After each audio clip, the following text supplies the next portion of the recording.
So, very warm welcome to this seminar. Great to see so many people here for this important topic about how circular economy can lead to reduced climate impact. My name is Eric Wottrich. I'm the head of sustainability at Tele2, responsible for strategy, communications and reporting in the sustainability area at Tele2. And we have seen that we're seeing more and more of the negative consequences of climate change.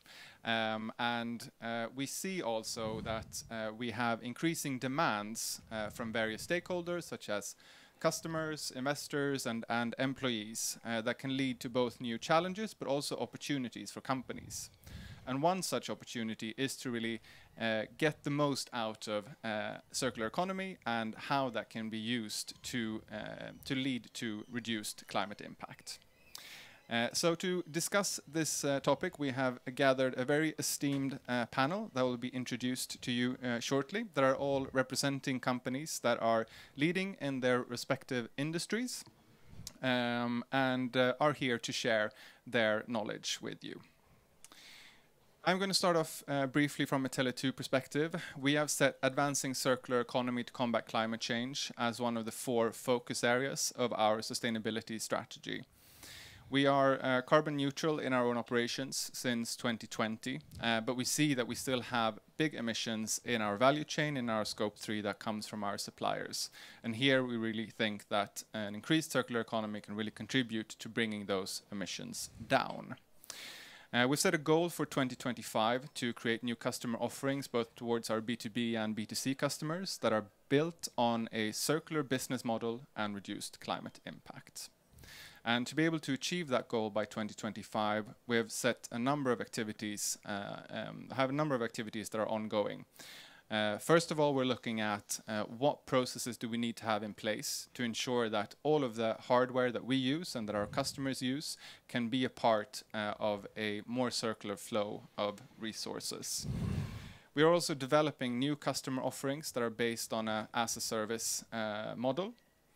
And we're also in the process now of setting a new climate strategy that will be based on our science-based targets and also looking at setting science-based targets for net zero emissions, which is really the new gold standard when it comes to climate emissions.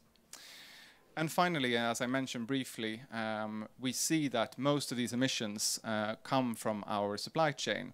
So we have a lot of work to do with our suppliers. We're currently engaging with about 80% of our suppliers we look to spend and are informing them of the high ambitions that we have set through our science-based targets, but also want to make sure that they set their own targets that are in line with the ambitions that we have set. And as a final step, we also need to make sure that we can monitor the progress that our suppliers make. But with that Tele2 branded introduction, I'm going to hand over to Malin, who will be moderating the conversation. Thank you. And first of all, thank you for our wonderful audience to being here. Some brief notes. We'll have a short introduction, some quick questions to everybody, and then we're happy to take your questions at the end of this. So with that said, today's theme is circularity, and we see a range of companies here who've started on the journey, but also those who have it as an integral part of their business model, but also how they have it as drivers and key features into cooperating and actually driving circular business models even further, where the key point is rather it's not one alone, it's all in cooperation and moving forward together. With this, I'll give you the introduction. First, Andreas, you are. And you're here, and we're happy for it. But please tell us about you. Yes, so Andreas Follér, Head of Sustainability at Scania. Great to see you. Emily? Hey, Emily Lander. So I'm the Climate Action Program Manager at Ericsson. George? Yeah, I'm George Power. I work for Macquarie. We're an Australian financial services company. We focus in my particular department, particularly on circularity. And I'm Margareta Borg, and I'm the Nordic Telco Cluster Lead at Amazon Web Services, AWS. So you can see this is going to be quite interesting, where we're doing web services, we're doing bank, we're doing not trucks and telecom together with telecom operations. How are we going to bring this together? With that said, let's say I'd like to start with you, Andreas, if that's fine. Yeah. Pushing you out over here. You've said that circularity is on the next horizon for sustainability at Scania. It's like, how do you do this? And as a truck, how does it bring it together for us? What's the approach? Yeah, so what I mean, of course, at Scania and among our stakeholders, I think the first horizon is pretty obvious. We need to just reduce and eliminate CO2 from our user phase. Mostly 96% of our carbon emission is in our user phase, and we need to work with that. I like to stick my chin out and say that's pretty easy. We know how to do that. We have the plans. It's going to be a bumpy road, but you know, we have the tools and we have the plans. Circularity is not like that, unfortunately. We wish it was. So we wish it was, and I think we will get into that. But what I mean when I say the next horizon is that it will not only take decarbonization to the next level, because it will also address the resource squeeze that we will see. We will have huge bottlenecks and fight for resources moving forward. And circularity is an answer to that as well. And it will also address the market squeeze that we experience right now when new business model, new players are coming into the transport sector and challenging us with pay-per-use business models and different services and softwares taking over the profit pools in our sector. With circularity, we can address all these challenges and become a very successful company. So we have an end game where we use circularity to optimize the resource base, saving cost while taking that last carbon out of the transport system. So you're using circular economy to actually enhance and advance your current business model to be part of the future. That's the plan. Sounds like only a very have started to scratch the surface. Well, we're looking forward to following that. And I mean, Eric, you have mentioned briefly in your introduction that you also have circular business offerings coming. Would you mind telling us that? Because that's also sort of in the future, changing the current business. No, absolutely. So the device as a service that we offer to our B2B customers in the large enterprise segment accounts for about 20% or 25% of the hardware mobile phones that go out to these customers. And that's maybe not so interesting, but the interesting part is that we get more than 99% of these phones back. And out of those 99%, we can reuse 95% and give them a second life on the market. And for each phone that we can do that with, we reduce CO2 emissions by 50 kilos. 95%? Yes. Wow. I mean, that's impressive. You're doing consumer goods, you've got tangibles, that's very sort of, I wouldn't say, as you said with trucks, easy, but it's very understandable. Emily? Yeah. Ericsson, it's not consumers, it's not mobile phones any longer. Onto this, what's your approach? Yeah, I think, as we talk about, when we think about digitalization, we can do more with the enablement effect. And I think that's your area, which is, I will not really touch upon that. I think digitalization is amazing what we can do for the society and in all of the industries. Transport is just one example. But just looking internally for mobile communications, for us it's really important when we think about life cycle assessments, really looking holistically, what can we do for our products to really utilize circular economy, but also creating this loop of material.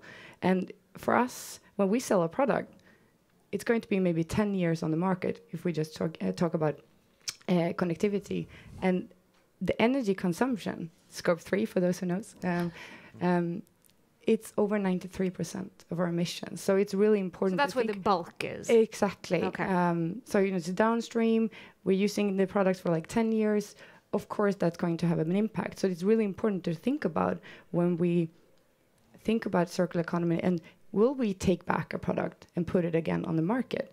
it can be done, and we have that project. We have a take-back system within Ericsson, but sometimes also our customers want to have and sell it to the recyclers themselves, and that's maybe be fine because the product is so outdated depending on the energy efficiency, because it goes so fast in the market. So actually what we want, for example, looking at a continent in Africa, we would like to have 5G there. Push it out because it's more energy efficient, and then you will reduce emissions even more. So that's something that we really need to think about. So using the absolute latest technology to be the most energy efficient, even in the end use. And the take back on the waste. So where would that go? What would you do with that? Why is everybody would say, well, shouldn't it just be reused and reused and reused? And you're saying it's better with energy efficient. Yeah, sometimes because of you look at the life cycle for that. But of course, we do have a take-back system, and because the products are so high in metals, you actually have a quite good recycling rate. So sometimes it's just better to take the materials back. But here we have around 98% recycling rates. But those 2% is also important, and I think we will touch upon that a bit later as well. So it is sort of new, energy efficient out to the market, take back, use your waste because it's valuable. Maggie, bridging over to you. How does AWS work with waste? So very simply put, we are trying to get less material to the landfills and more materials to reuse and back to the circular loop that we're talking about. And AWS is very committed to ensuring that we have responsible management of all the used equipment. It's focused here on the used equipment, like we touched upon a few times already. And we have a network of experienced vendors that leverage and manage our used equipment and try to make sure that as much as possible is being prioritized to reuse, but also then recycled when it's components that cannot be reused or there's a purpose for not having them reused, of course. Then we also, as AWS, focus a lot on data. So we require the vendors to provide data to us of the full management cycle so we can actually verify and make sure about the reuses and the disposals, and that we can ensure that all of the material is responsibly managed all the way to its final endpoint. Thank you. George, you're sort of the odd one out a little bit here. Because you're not in tech in that sense. I'm not Swedish either. And you're not Swedish.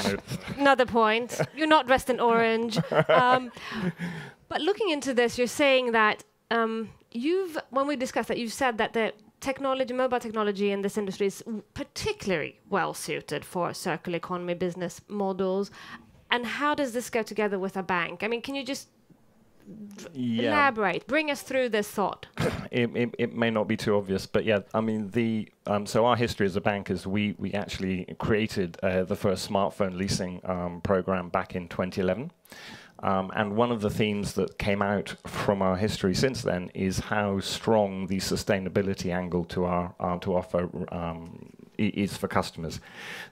Why it's so relevant for in the telecoms industry in particularly is back to what Eric was saying. Is the scale of the problem. A single smartphone generates through the course of its life 100 kilograms of CO2. So 100 kilograms, each phone? Each phone. So 100 kilograms is about the same as driving 1,000 kilometers in a diesel car. That's far. And expensive. And expensive, and more expensive. The other really important problem, if you like, with smartphones is that it takes anything from, let's say, about 34 kilograms of raw earth to make every single phone. So you've got a problem about what goes into a phone, and I'm not even talking about rare earths here or anything like that yet. And then there's a problem at the end of the process, is what happens to the phone at the end. So we've got a problem there, and it's a problem at scale. 1.5 billion smartphones are made every year. If you put 1.5 billion smartphones end to end, you go around the world 4 times. So yes, it's one phone, 100 kilograms, but then you go around the earth 4 times, and that's 1 year's manufacture. So it's a problem of real scale, and the problem is that all of those embodied emissions in manufacture, the Scope 3 emissions in the value chain, they're not really being addressed at the moment. And so why it's important for telecoms, though, or for why circularity is so relevant, is because these assets have value fundamentally. And at the end of their natural first life, let's say you have your phone for 2 years or 3 years, it still has intrinsic value. And so you have this perfect alignment of an economic incentive for the customer to return the device and an environmental incentive. So one last word. I mean, Eric used the word easy. We know that to solve the climate crisis, there are a lot of really, really difficult things we're going to have to do. This is an easy choice. This really is an easy choice. The circular economy, it's been estimated by the Ellen MacArthur Foundation, can solve 55% of global emissions challenge. So, you know, it's a really big prize, and it should be easy, and particularly in technology with that value element. So you're linking into what Emily said on the loops, one to what Maggie said on the sort of taking care of the waste. Saying what Andrea said, it's all about cooperation, bringing the whole value chain together on this. Eric, is this, because you mentioned it's a key, it's like circular economy is key. It's like one of the shining stars for Tele2. This stuff makes really good sense. So what are you going to do? What's going to happen? You know, is it as easy as George says? Well, I think that for us, it very clearly ties in with the climate impact that we have as a business now, given that more than 75% of our emissions comes from our suppliers, and a very big part of that is 75% of your emissions for Tele2 as a group. Yeah, from suppliers. Yeah. Scope 3. Yes. Yeah, but upstream. We have downstream. We have around 7% upstream. Yep. So Scope 3. We're still here. Exactly. Take notes. You got to bring us all in here. We're not all experts like you are. Exactly. And so that is key for us to address that, since we have such a large part coming then from hardware from our suppliers. So we really see the as a service offerings or increased circularity as a huge opportunity for us to address this. And given that we have set the goal to reduce CO2 emissions in Scope 3 by 60% by 2029, it is really time for us to get cracking with all of this. Are you cracking? We are, definitely. So in addition to the device as a service that we already are offering, we're looking into expanding that into new product segments and also to new consumer categories. Well, we're looking forward to that. Maggie, how can AWS help Eric meet these really ambitious targets? Can you help? Of course. One of the things is, of course, working on our own ambitious targets and meeting those. So net zero, you mentioned, we also have that by 2040, which is 10 years ahead of the Paris Agreement, and actually was one of our first signatories to our climate pledge. One of the things we're doing to assure that is working a lot on buying renewable energy. And we're in 2020 at 65%, so still a little bit to go. We're on an accelerated path towards 100% by 2025. In addition to that, of course, the main thing is looking at a typical data center. Being on the AWS cloud is much more energy efficient. Why is that? Our scale actually allows us to be much more resource efficient and energy efficient than a typical data center. And there's research to back this, for instance, by the 451 research that shows that AWS data centers are 3.6 times more energy efficient than the median US surveyed enterprise data center, and actually up to 5 times as energy efficient as the European average data center. And then finally, of course, one of the things that we do, we want to make sure to enable you to service your customers in the best possible way, including helping them with their energy efficiency and carbon emissions. And by reselling AWS cloud services, that is one way to help the customers to achieve that. And just recently, we entered into a partnership with you. We're looking forward to working with you a lot more on that, to deploy cloud services across the customers of Nordics and Baltics. So that's a few examples. Thank you. When you've said it's a fairly easy thing to do. You're getting started with it. You can help out. Andreas, if Scania is going to pitch in and help with developing this, what is the challenging? What's the most challenging thing that Scania needs to sort of overcome or overbridge to be able to be part of the solution? Well, the challenging thing, I think, is that we need to develop different interlocking capabilities that we don't have today. I mean, and another reason for why I mentioned it to be the next horizon for us is that we're also having a huge carbon shift in our business occurring right now, with the battery electric coming in and the combustion engines going out. It means that we're moving our carbon depth from user phase to supply chain. With all those batteries, we're taking in carbon into the production system. And then we need to work with design. We have to design for circularity. We're not doing that today. We design for repairability. And so any designers for circularity, apply for a job with Andreas after the session. Yes, if you can design a truck that can be disassembled Perfect. like a Lego, then reach out. Then we have to work with supply chain, both upstream and downstream, to get these reverse flows. We don't have reverse flows today, so we have to make that happen. So as Eric said, into the supply chain, as Emily said, upstream, downstream. We're coming back to the scope 3 and suppliers the whole time. Yeah, and when I'm talking about this, don't think about it as a truck, because that would be easy. But think about it as 1,000 components put together, and that we can then take apart and then have individual reverse loops for them. And that's where we need a lot of help from you guys, because we need to digitalize the whole thing. We have to have sensors, and we need to know the health status of every individual part in order to make the right end-of-life pathway decision on them when we get them back. And that brings me to the last part, which is business model. Because there is two ways you can lose money on circularity. You make a perfect circular product and you plug it into a conventional business model. That doesn't work. Or you make a circular business model. You rent stuff, you lease stuff, you pay per use or as a service. But it's a normal thing, It's conventionally produced with all what that means. That doesn't work. So you need to have a circular product in a circular business model. And that freaks my CFO out. Because, because what that means, it means that we keep the assets on the balance sheet. Yeah. It means that we don't sell the products, which is a revolutionary thing, and which blows up the balance sheet and so on. So we need to work around these things as well, and this is where the financial institution comes in and could help.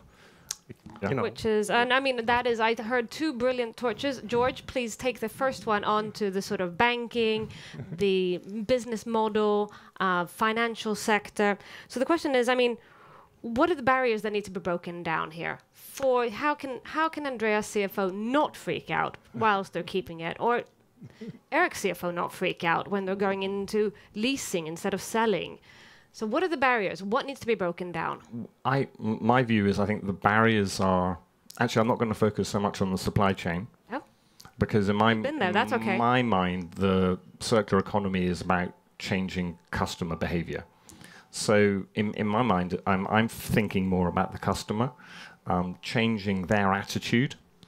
So when we're thinking about trying to drive the circular economy, one point is it doesn't work very well sometimes. So on smartphones, not many phones come back from end consumers. So when we're trying to drive a circular offer, we're on our side, we're thinking, well, how can we turbocharge that sort of sustainability offer? Because we know that the richer you make your offer in terms of being green, the more they will be returned. So you really need to focus on the customer proposition.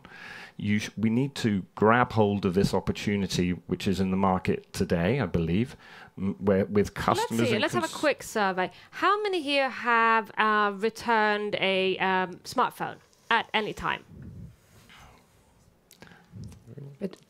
Are there any here that would like to do it even more? Okay. Anybody who wants to not?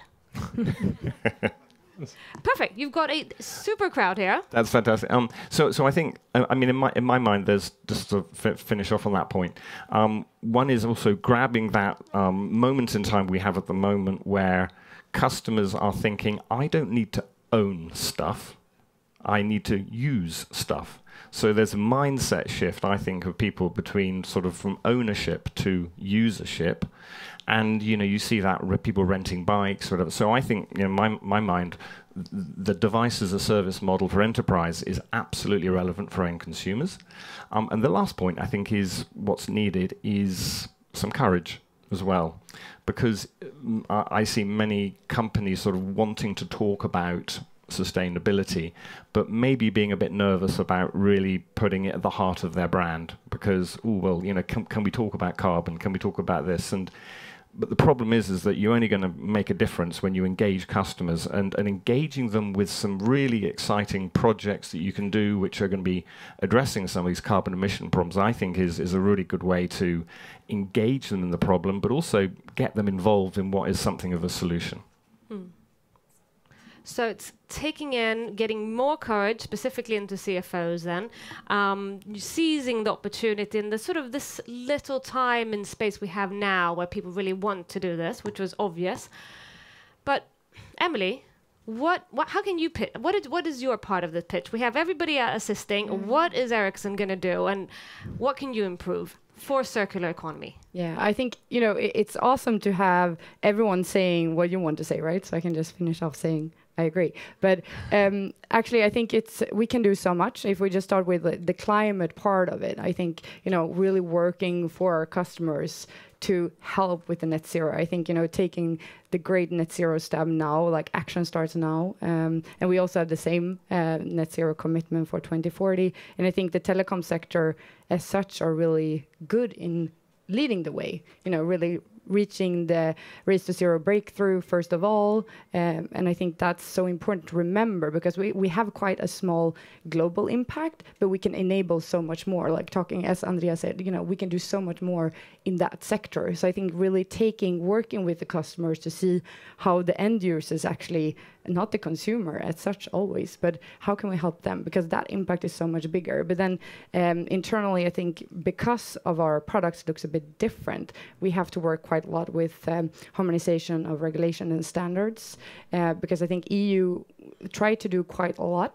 You know, trying to, for example, not put electronic waste in Africa. They did quite good regulation for that, but it also created a burden when we try to do our take back program and really try to refurbish our products, because the small margin you have for that is not really fit for the business model. So then you have to either change the business model or try to change the regulation to also help that recircularity of material.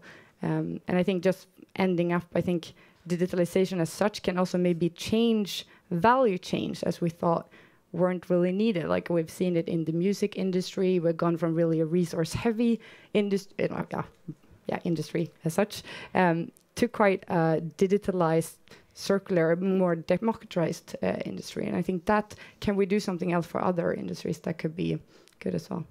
So rethinking, being innovative, having a different business model, changing the mindset of consumers, changing the mindset of CFOs, working with not a linear value chain, but all sort of a complete sort of cooperative approach constantly. An ever-going cooperation into this.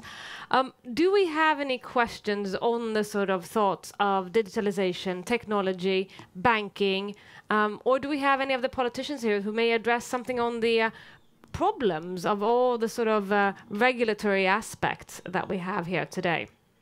Please feel free, just raise up a hand if that's any of the thoughts. Here you go. Yeah, I actually learned something yesterday, and I want to check this on you. From my point of view, circular economy is, I mean, it's not the holy grail, right? We need to decrease the use of resources and what we actually put into the system. And so we had a discussion about that yesterday, and then I learned that 5G will actually use a lot more energy, and you will need a lot more antennas, do you say that? Because they only have like a 300 meters reach, which means if we're going to build up a 5G network, we're going to use a lot of resources to get that in place. So the question is 5G network building more energy intensive, uses more material, and forces us to put up more antennas and ground towers in more places? Okay, who wants to give a shot at this one? Do you want me to take it? No, I think you can start. I can just add. If you Okay. I think the most important point in that is that we see that the data use is increasing exponentially, and with the current 4G technology, I mean, that is the comparison that we have to make. So if we continue with the 4G technology, the energy use is going to go through the roof compared to the data usage increase that we see. And there, the 5G technology is so much more energy efficient per data that is really, and I think that Ericsson and some of the other manufacturers have done a great job in showing that this ever-increasing curve is actually slowing down with the new 5G technology, and thereby increasing energy efficiency per bit of data that we transport. So less energy is required. It's more energy effective. Compared to the current efficient. technology, yes. Compared to 4G, okay. Unless how about the sort of, do we need to put up more? Are we going to be cluttered with antennas and masts all over the forest and town? Generally, the range is lower, but looking to the whole network, still with the increases that we see in data usage. I mean, the only other alternative would be to have decreased data use. And That was actually my second point. Maybe we shouldn't just be talking about decreasing resources. Maybe we need to be aware of Yes. how we use the data as well. So everybody does a streaming free hour each day to save on resources. Don't use your 5G network to make sure that we don't have antennas everywhere. Yeah.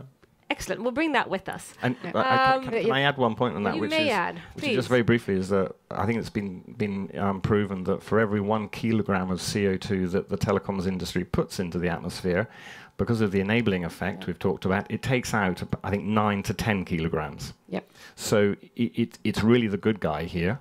All we're saying is there's more we can do. Yeah, we can always do more. And I think Ericsson tried to do a new holistic perspective again, called Breaking the Energy Curve, to really help our customers with that. And what we actually see was one really amazing component in this is modernization, and actually also modernizing the network, taking out the old equipment. Because, you know, if you lay it on top on the old equipment, it of course increase energy usage. But as the 5G is the most energy efficient standard, we also would use it, especially also if we need new technologies at the transport system, digitalizing industries, we need it. So I think that is really it's important to remember. And I think if you look at, for example, Ericsson's carbon footprint is quite good, because we are selling the telecom. We see that the embodied emission then in the upstream value chain, the supply chain, it's around 7%. So it's actually quite small if you look at, once again, the energy consumption of the whole lifetime. So, you know, of course, if we then reduce that, it will not be as much. And that is really putting antennas on the ground. And now with also the enabling effect, we can use our digitalized system to not use those resources, for example, going out to site. We can have it video streamed, digital twins, and that will also help releasing the resources of actually building that site infrastructure up, which is really important. So all in all, it's like new technology, as you were starting out with, and as you're saying, sort of it's requires less energy. We can be more efficient by using it in the traditional industry. You can become more circular, less resources. How does it affect you? Me? Yes. Oh, sorry. Yes. I was not prepared for that. No, but I really, we're thinking it's the same thing. All the data we're using in our business is used for making our customers' business more efficient. So I would recognize, the figure was new to me, but I would recognize that the data used and the carbon generated from that data use would probably be multiplied by many more in reduction, because what we need is to take out the waste from the transport system. When it comes to data use and connectivity, when it comes to circularity, it's another ball game, because basically a truck today it's a computer on wheels, and we know all the time where they are, how they're performing, how much fuel they use, the temperature, the geoposition, and so on. And from that we can derive, for instance, our climate targets, but much more. But what we're talking about when talking about circularity is to do the same on component level. And that's another ball game. And we're not there yet, but that's what we need to have. So we know that a component it's incoming to our service, or in the future maybe even micro production unit somewhere in Europe. And we know exactly from the data that we gathered from this component, the health of it. And we know also the demand side of the story. Where could we get the most effect of sending this? Is it to reman, refurb, recycling, change over to another car that stands there? That's how we optimize on component level. So the telecom, the whole circular model is helping you optimize and sort of keep this in the loop. That's how we use data to drive circularity. Which is wonderful.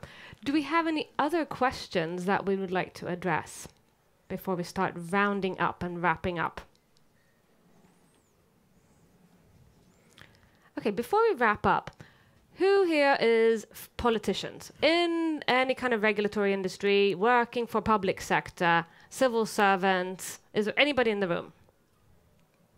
Oh, Okay. shame. How many are from industry, traditional industry? So we're through from traditional industry. Okay. How many do we have from service industry? Anything of consultants, lawyers, anybody who sits as doing service? Okay, we have a little bit of mix. Perfect. With this in mind, and you'd like to wrap up and sort of bringing in, if you want to, it's optional, a last sentence, a sort of really punchline, one-liner. How do we get circular economy really on the go, sort of lifting it for climate change? What should we do? What's your one sentence takeaway? If we talk really loud, maybe the politician will hear us. For my message to politicians is to set a price on carbon and set it really high and increase it, because that will enable carbon reduction and circularity, and change that taxes you get in. Can lower the taxes on labor, because we're going to need a lot of labor to get circularity going. Okay, high carbon taxes, low labor taxes. Excellent. Okay, next up. Okay, well, maybe I'll have a go.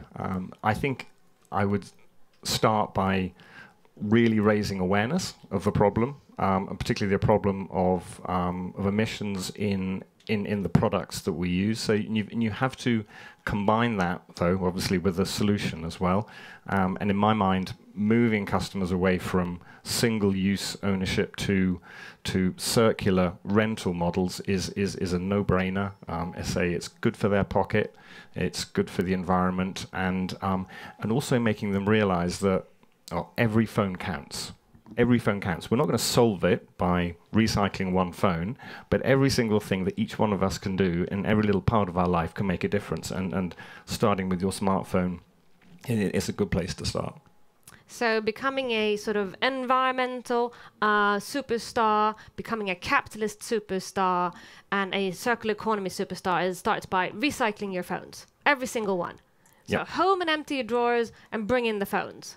Yeah, that's a good place to start. Excellent. And use your phones one more year. One more year. That will reduce the impact quite drastically. Yep. Anything else on that? Otherwise, that's a super one. Yeah, but I think once again, holistically, look at the big impact. Set net zero targets for your company. I think that really changes the structure within the company, because then you will trickle down in the organization and get the impact you want. And that would also help circular economy. I'm sure of it, because you will start to change the business model. Which is? I can build on that. So setting rigorous targets, net zero one, energy efficiency, renewable energy, and really follow up on them. Using the data to validate and verify that you're getting the success that is needed. And really making sure that it's in your core business. Eric, would you like to wrap it up for us? Yes, no, absolutely. I think it's important to remember also that we're talking about systemic change. It's a big shift, and it's not something that's going to happen overnight or be maybe as easy as I've made it seem during this discussion, even though I'm always an optimist, so want to keep that with you.